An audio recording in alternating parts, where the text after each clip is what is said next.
What's up, y'all? It's Shuffle, and we're going to do a tier list video today ranking which characters are the hardest and easiest to use, because I haven't done a tier list in a while, and I do enjoy making these, so we're going to do one today. And before we get started, if you like the video, make sure you give it a thumbs up. If you have some thoughts, drop them down below in the comments, and then check out the description for cool stuff like Twitch, Discord, and Patreon. I guess Twitter too. But anyway, so this is based on which characters I think are difficult and moderate and easy to use. I have a criteria of like how hard they are to team build around and use effectively, because some characters you don't have to play perfect to get a lot of value out of, but that's what we're going with. And I have my notes off screen, so you may see me click away to keep reading, like I'm gonna do right now. So let's see, we're gonna start from the alphabetical order here, and we're gonna start with Abomination. Abomination I am rating as a difficult player here, or a hard character to use, and there are a few reasons. One, the character is kind of difficult to team build around. Abomination has two different, very distinct play styles. He has human form, where he can just hit manacles and bile each turn, and even then, it's kind of a difficult choice sometimes, because if you can if you understand the damage capability of your team, then it may be better to hit bile on turn 1 instead of stun. Not all the time, but that is a choice you have to make. And there's a very hard choice with this character on when to transform. You can't transform him every battle reliably without like a very strong in-battle stress healer like Jester, or I guess if you have a lot of camping outside of battle. But it's tough to decide when to transform. It's kind of like a I need burst damage now button, and I think that's difficult in the grand scheme of things. Do I have anything else here? Oh, trinkets. This character is so hard to trinket for outside of Broken Key. That's kind of the reason Broken Key is so good. It's not even just like the huge stat value of Broken Key.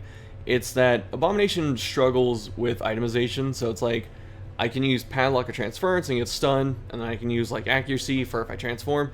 And Broken Key does both of those. So that's why it's so good. It's not just the strength of the numbers, because the numbers are very high. It's overstated as an item, but the nice part about it is it catches everything that you want to do, and then you're very flexible for your second slot. Antiquarian is next. Okay, yeah. So go figure, Antiquarian is also a difficult character. The reason is a lot of people consider her dead weight. That's a comment I get very frequently, and I got a comment recently. Someone was like, here's a tip for Antiquarian, just use a mod that makes her good. And she's a good character. It's just that to get the most out of her is difficult. You have to put her with good units, and you have to understand where she's good depending on the level. So at Apprentice and Early Veteran, she does better with Nervous Stab and Flash Powder, because Dodge Vapors don't scale that well early game. It takes off at about level 4 is when Dodge Vapors get very good, and Protect Me is pretty consistent, so you can always do Protect Me strats. But like later on too, Festering Vapors, the Blight one, also gets a lot better. It's not that good at level 0. So she gets, like, her moves get better depending on where she's at. So Flash Powder and Nervous Stab are a bit better early. Dodge Vapors and Festering Vapors are a bit better later. So this character is pretty difficult to build around, and a lot of people that think she's not good are probably just not comfortable with team building or itemizing her. The other thing too is she has some very advanced strats. It's not just, you know, dropping Protect Me on a Repose character. She can have this really nice effect where, since her combat effectiveness isn't that high, even if you play her well, it's still like moderate, but she can carry other trinkets for people. So one of her greatest strengths that people just aren't comfortable doing, and it took me a while to get comfortable with this as well, is she can take neutral trinkets that you can pass around to other people on the team, like Ancestor Scroll or Recovery Charm or the map, stuff like that. She's very good at holding these, and then when she doesn't need them, she can take them off, put them in the inventory, and then someone else takes it after that. So that there's a lot of advanced play going on with this character that most people just never get to. And that's not, you know, saying that they're bad players for that. It's just the rabbit hole on this character is probably deeper than like any other character. And it's only for like marginal gain, it's not for like huge gain too, which is a bit disappointing. My voice kind of gave out when I said disappointing, so I'm not going to change it, I apologize. And Arbalest is a moderate character. So Arbalest is interesting because she She's very straightforward if you just want to shoot things. You know, she's slow enough that most mark setters can go before her, so it's very easy to plan around that. You can give her things like Legendary Bracer to tank her speed just that much more, makes it more consistent. And then she has Battlefield Bandage, which is pretty strong, especially if you have Medic Screeds and you can just stack it. Very easily done. She can be a 2-button character in that regard. You just need to sniper shot and then heal, and you can honestly get a lot out of her for that, and that's fine. So that's why she stays in moderate, because it's not too difficult to get the most out of this character. But after those two moves, if you want to get more out of her and like play her at peak performance, things like suppressing fire get more difficult, because suppressing fire, you can't really use it on a lot of stress casters because their accuracies are pretty solid and crit isn't a threat from them. But the units that you understand, like if you have the game knowledge and you know that they're just backline damage dealers, or they rely on, I don't know, hitting you for something like really disgusting, like Swine Tar, for instance, you can use suppressing fire to shut them down. On, I think, Blood Moon outside of Torchless, I think suppressing fire just puts almost everyone down to 0 crit. There are a lot of times where that type of thing is useful. In the Warrens, there are a lot of enemies that sit in the back that don't really have to worry too much about the stress, but it is the fact that they can crit you, or they're somewhat accurate, like Spitting Pigs, Skyver, Swine Tar. There are size 2s that can end up in the middle, like Ghoul, that, you know, you can shut down suppressing fire plus something in the back. You can shove other big units into the back, like Big Bandits, and hit that with suppressing fire. Gunner Bandit, even though it's in stealth, the Sword Bandit that's in front of it usually is not. It's not usually. It never is. So if it spawns with Big Bandit, Sword Bandit, and Gun Bandit, then you can use suppressing fire to cleave off of Sword Bandit to shut down Gun Bandit. So there are a lot of applications for suppressing fire, and I think a lot of people just skip it. So that's where the nuance of this character comes in, is she has some interesting team options. She has some very good uses of her abilities that require game knowledge to know. So that's why she could be considered hard, but since you don't really have to worry about those things too much to get the most out of her, and you can just hit Sniper Shot and Bandage, I'm going to leave her here in the middle. Next up is Bounty Hunter. I'm going to put Bounty Hunter in easy, and don't think that easy means any of these characters are bad and that hard means anyone's good. It's not that, you know, this isn't the official tier list, which part 6 is coming out soon, TM, but Bounty Hunter is pretty cool because it doesn't really take anything to get big value out of this character. He has 2 stuns, which are just easy to understand, easy to use. He's pretty decently fast. I think it's 7 speed, which is, it's okay, it's good enough. It's faster than frontliners in a lot of cases, and it can get lucky and outroll some of the backliners, so you can flashbang them. Especially if you get lucky, you can flashbang them to the front. Then uppercut, like I said, is just a great move. And then his damage potential is just easy to understand. Stuns are plentiful, so if you want to use the damage bonus for finish him, it's there for you. And if you want to go Mark, he can set himself up, which is pretty cool. You can use his Mark for Death, which gives him a speed boost. So he can go first next turn, like pretty much guaranteed he'll go first next turn, and then just chop into the person that he marked. So there's just some easy stuff to do with this character, and he's not really hard to team build for, because he's kind of all-in-one. He can do a lot of his stuff himself. He doesn't really need a lot of help, even though Mark is a very synergistic playstyle. So you can just run him with another Mark like Houndmaster or Occultist. I wouldn't recommend Arbalest just because she can't mark rank 1, but they do have a lot of synergy together. But that's a different topic.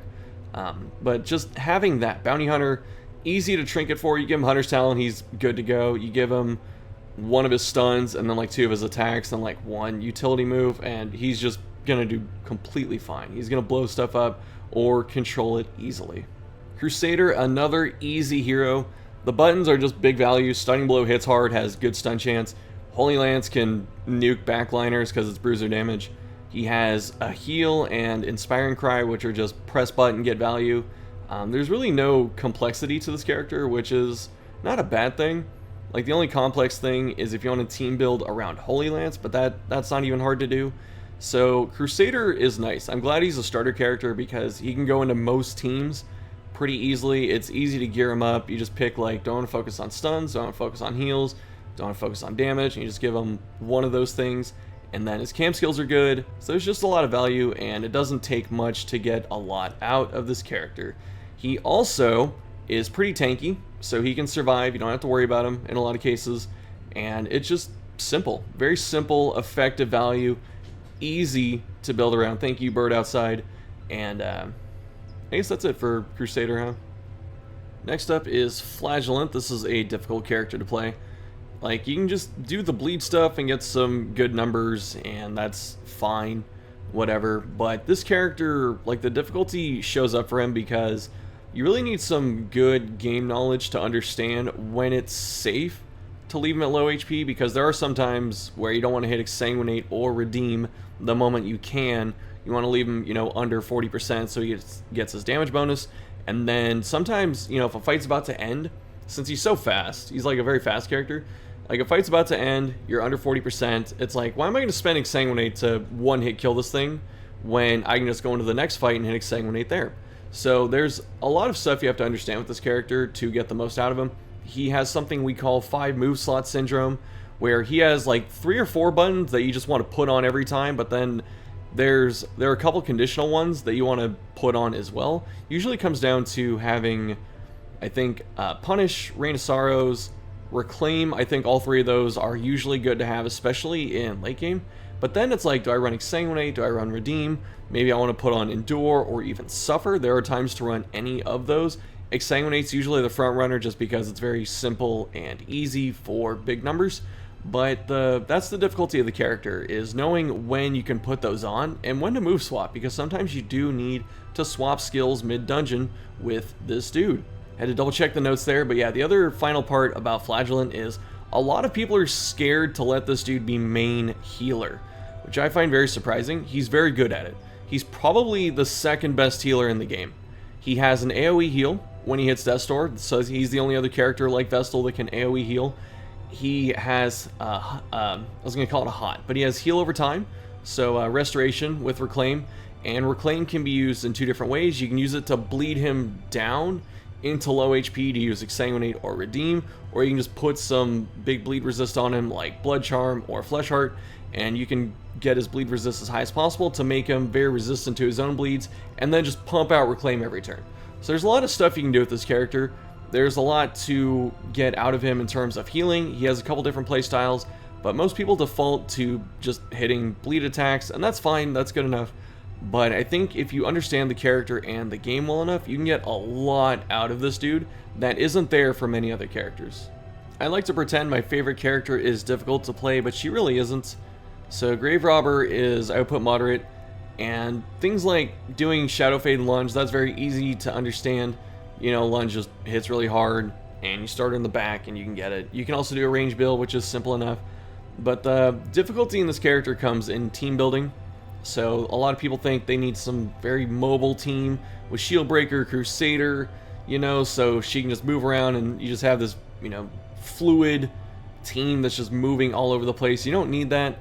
Like, that's why I run it with Abomination. You just put Abomination in 2, he can do everything he wants. You lunge past him, you put him into 3, he can do everything he wants. You can even transform and slam and get a second lunge. So there's a lot of options there. And Grave Robber herself, like I said, very straightforward, but team building is where it gets difficult. And the other somewhat tough choice to make with the character is when to Shadow Fade, because there's sometimes you don't want to Shadow Fade. You might have a backline character that you lunge past, so they get, or I guess it'd be mid-rank, but you lunge past someone and you put them into rank 3 or 4, and that puts them out of range of like a frontline attack. And sometimes you don't want to Shadow Fade. Like if it's an Uka Crab, you don't want to Shadow Fade and then put someone, you know, at 10 HP into rank 3 where Uka Crab can hit him with Arterial Pinch. So there's some nuance to that character, and I think the difficulty in that comes in building those teams and knowing exactly when to Shadow Fade and lunge. Like a comment I've gotten from a few different people is, they say, why do I run Pick to the Face? Because I can just Shadow Fade and lunge. And it's like, sometimes you don't want to Shadow Fade. Like sometimes you want to leave her up in 2. So you can hit Pick to the Face and keep your backline safe. Or sometimes you want to Shadow Fade because you think like, oh, she might be in danger, she might have been marked or something like that, so you Shadow Fade to keep her safe in that regard. So there's some difficult choices with the character, but overall she's not that hard to play. Hellion is going to be another easy character. She's very straightforward. You can just put on, if it bleeds, an Iron Swan and a frontline attack like Wicked Hack or Bleed Out, and she can reach everything. So the common way to play her is to start with Iron Swan, and then if it bleeds, so you work from the back of the enemy up to the front, and then you end the fight with Wicked Hack or Bleed Out Spam. But then you get to pick a fourth move, and it could be really anything. They all have their use. Like Yop is probably the easiest to use. Adrenaline Rush is nice to have, and Breakthrough, sometimes, you know, you get surprised at Full Torch, or you fight enemies that can push her to the back, and so having Breakthrough is just good there. This character, really easy to itemize for, doesn't need help in teammates. Like, you just give her 10 accuracy. If you can give her a bit more, that's good, so she can snipe rank 4 a bit easier. But otherwise, you give her a bit of accuracy, stack some damage, and put her in rank 1. She has the reach to just do everything, and she can carry your damage on the team by herself. So she's one of those type of units, and like I said, independent, doesn't really care who's behind her. So as long as you have like a healer and maybe a stun or something like that, or just like a secondary damage dealer, that's good enough. She'll do just fine, and she'll do everything that you want. Highwayman, another easy character. This dude, much like Hellion, he's really good at reaching everywhere on the field that he wants to. So he can hit any spot very easily between pistol shot and his melee skills. And then he has some ability to move around, which is nice. So Highwayman, the common thing that I've heard that I like to say about him as well is that he's never out of position. He always has something to do. If you give him Duelist Advance and Point Blank and then like 2 other moves, it really doesn't matter what the other 2 are in a lot of cases. I'd probably give him Pistol Shot, but he can just do anything. So you put him in 4, he can Duelist into 3, then he has everything except Point Blank. You put him in 2, and then he can Duelist into 1, he has Point Blank from there. He can perform in dance teams, he can handle being moved out of position, and he's a character like Hellion where his damage capability is really good, so he doesn't really need the team built around him. Like Pistol Shot has Mark synergy, but who cares? You don't really need it. And the only other thing that he actually kind of appreciates is maybe Protect Me from Antiquarian, just because you get more value out of Riposte. So like I said, you put him in most teams, you press buttons, enemies die. Like, you can pick any 4 moves with this character, and as long as you click one and click an enemy, he can 2-tap a lot of stuff that's, you know, that doesn't have a ton of prot or whatever, especially on Darkest and not Blood Moon or Stygian. This character's just good. Really good, really easy to gear for, really easy to put it in like any team. Just very simple. What do you do with Houndmaster? Okay. So Houndmaster is hard because guarding is very difficult with this character. It's very hard to understand that when a unit is on Death's Door or like under 25% HP, that you need to not only click the unit that you want to guard, but also click the guard skill to begin with. And I'm saying this because I'm a complete moron, and I've had like 4 characters die to not pressing guard, but this character is actually very easy. So I'm going to put him there, and the reason is, he has Mark synergy that you don't need. Like, it's nice to have. You can put him on Mark teams. You can put him with Bounty Hunter, he does very well there. You can put him with a second Houndmaster, he does very well there. He pairs well with Arbalest. Like, any Mark character, great. Any frontline character that needs to do, I guess any character that wants to do direct damage, so not damage over time. You have Target Whistle, which is the best and dumbest mark in the game because it's just way overstated. You know, it just has naturally higher debuff chance, the highest prot shred in the game. So this dude has a lot of stuff going for him. He can do supports, he can do damage, and either of those is just easy. Like, it doesn't require much thought. You just press guard when someone's low HP, you press self heal when he's low HP, you press stress when you have a free turn. Like, there's some nuance to this character, but there's like no difficult decision making. It's just, his turns feel pretty clear cut in most cases. Usually it's just damage, but I like Houndmaster a lot, and pretty easy to play. He has a lot of stuff he can do, but compared to someone like Man-at-Arms, his turns feel a lot easier by comparison. Like I said, it goes with direct damage, goes with mark, goes with bleed, goes support build. Just a lot of stuff going on with this character. Jester, I almost put Jester in hard. I'm going to put him in moderate because Jester, like, there are 2 playstyles of Jester. There's either spam ballads, spam inspiring tune, which just stupid easy to do. Like, there's no thought required. You just hit ballad on like turns 1, sometimes turn 2, and then inspiring tune for the rest of the fight, and Jester's going to be pulling his weight pretty easily. Or if you want to leave him where he's at, you can do like battle ballad and then slice off a couple times. Fight's over, very easy to do.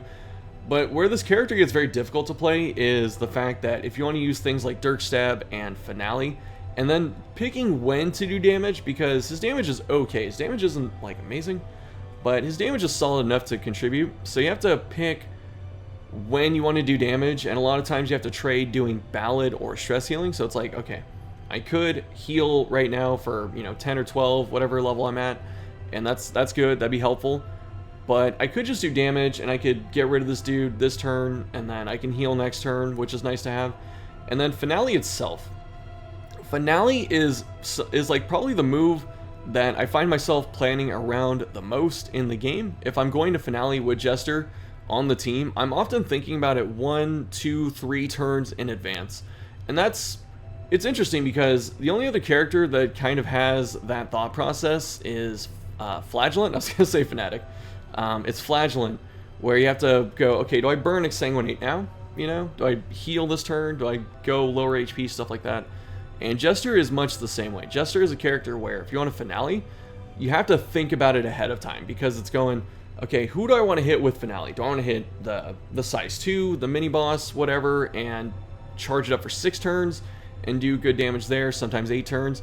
Do I want to fire it on turn 3 and just kill something like a Occultist Brawler that's up front, because I'm going to focus on killing the back 2 enemies, and then turn 1 Ballad, turn 2 Solo or Dirk Stab or something like that, turn 3 Finale? Like, those are interesting choices to make with Jester, and that's very difficult to do without a lot of experience and without a lot of game knowledge. Like, you can just fire Finale anytime you want, sure, but I think getting the most out of this character does require a bit of understanding, so that's why I put him in moderate. Leper we're putting in easy. This character, really straightforward, gets a lot of value out of just basic stuff. Like, Solemnity is huge numbers for like no trade-off almost. Chop and Hew just do big damage. Intimidate is probably where the biggest decision making comes in, because Intimidate is it's a good move and a lot of people just don't use it. So there are times to use Intimidate, and there's some nuance in Intimidate. There's do I lower the enemy speed so I can get my speed and then help us stall or kill something next turn? Do I do it for chip damage, which it's very good at doing? Do I de-stealth with Intimidates, because sometimes it's not worth de-stealthing? Like, you don't always de-stealth enemies. Do you... what's the other thing you can do with it?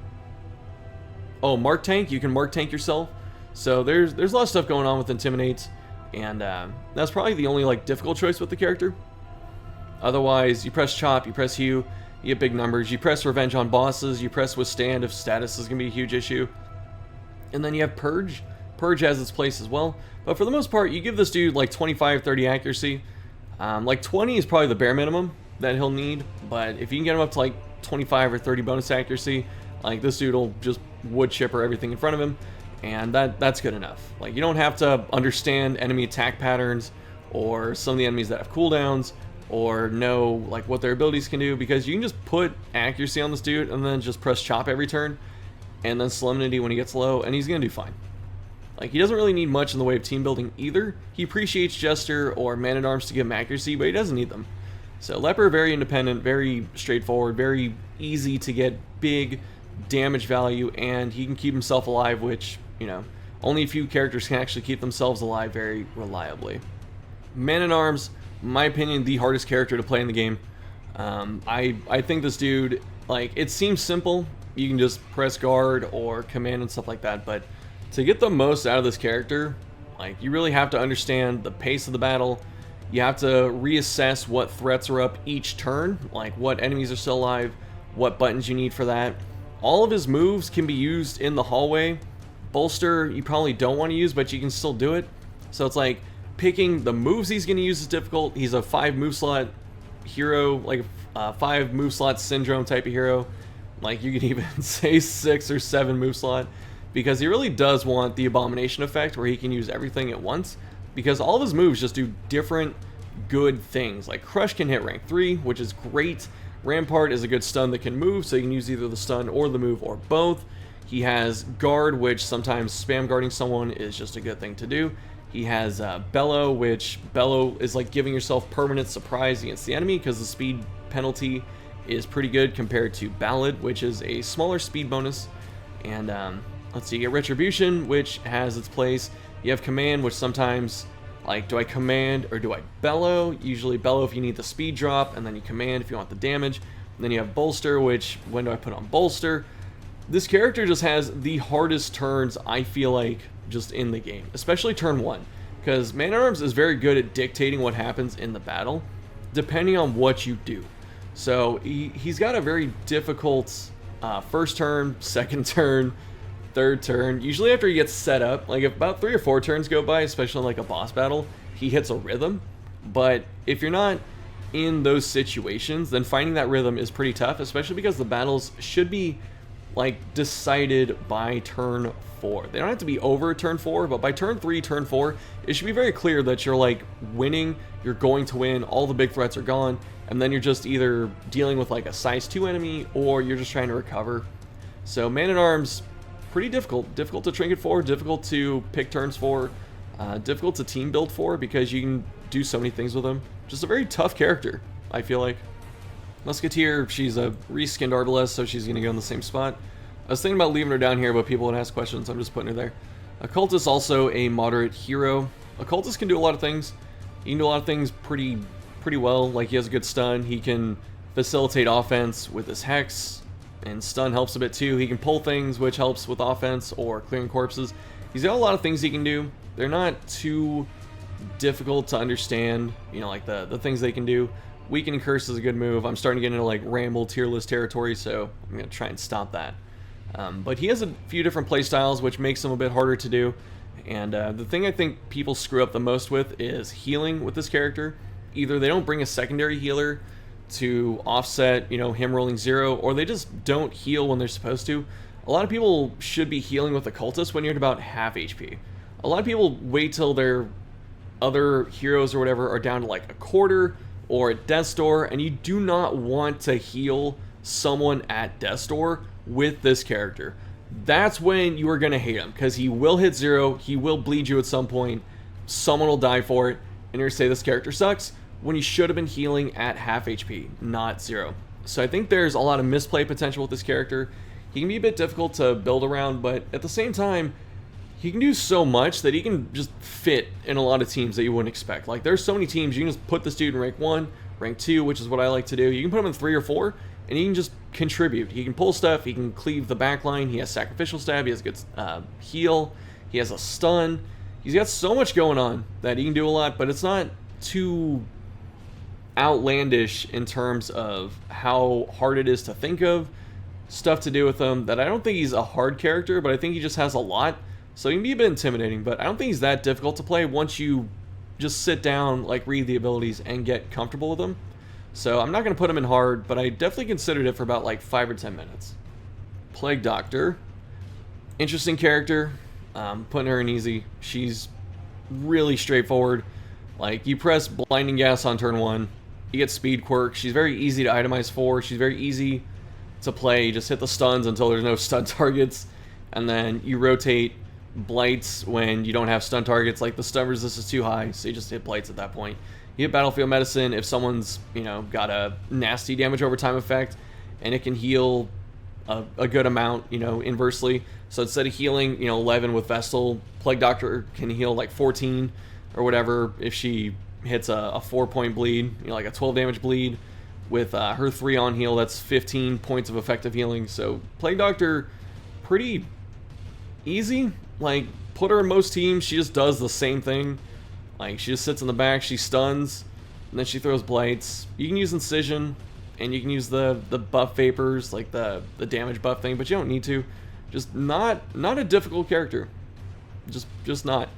Fits in a lot of teams, does the same thing in pretty much all those teams, and the thing she does in each team, which is stun backliners, is just incredibly useful. So she always finds a home in, like, any team can take her at this point. So like I said, easy to play, stun stuff, blight stuff, really not much going on here. Alright, we got 2 more to do. So Shieldbreaker is a moderate hero. So Shieldbreaker, she starts off a bit weak for like level 0 and 1. She's a bit fragile, but you know, you still have sway, which is good. And this character, she doesn't need help. Like, she appreciates some help. Like, any hero appreciates help, but Shieldbreaker, you can just put her on a team. She's gonna puncture and pierce everything into, you know, the grave. And sure, you can pierce spam with her and just do stupid damage to everything because you ignore armor and you can hit all ranks. Like, sure, you could do that. But the other moves she has are pretty good too. And I think the difficulty comes in like your 4th move. So this could be another 5 move slot syndrome type of hero where it's like you have puncture, pierce, sway, just because, you know, it's a good panic button. And then what's your 4th move, right? You can run Impale on certain builds. You can run Adder's Kiss for huge damage.